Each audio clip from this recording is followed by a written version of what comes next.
Hello दोस्तों, मेरे YouTube channel the nightmare में आप सभी का स्वागत है। आज मैं फिर से हाजिर हूँ एक नई कहानी लेकर।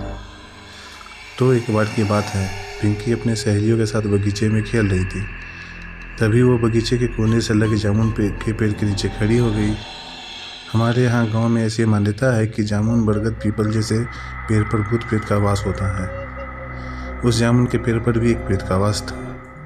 उसकी नज़र पिंकी पर पड़ी और उसको पिंकी की खूबसूरती भा गई।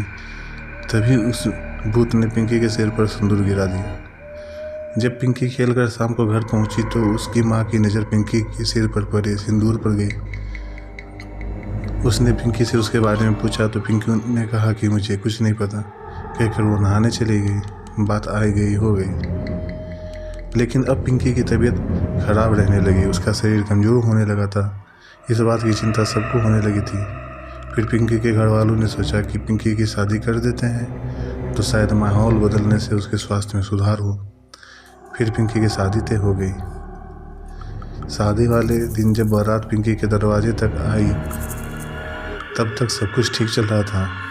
लेकिन अचानक से सिंदूरदान के वक्त एक अनजान लड़का बारात में से निकलकर जोर जोर से हंसने लगा और प्रेत में बदल गया। फिर पिंकी से बोला कि मैं ही तुम्हारा पति हूँ। भूल गई कुछ दिन पहले मैंने ही तुम्हारी मांग भरी थी। मेरे होते हुए तुम दूसरी शादी कैसे कर सकती हो। यह कहकर प्रेत पिंकी की तरफ बढ़ा और उसे उठाकर वहाँ से गायब हो गया। सब देखते रह गए। इसी तरह की कहानियाँ सुनने के लिए मेरे इस चैनल द नाइटमेयर को सब्सक्राइब कर लीजिए। मिलते हैं अगली कहानी में, तब तक के लिए विदा दें।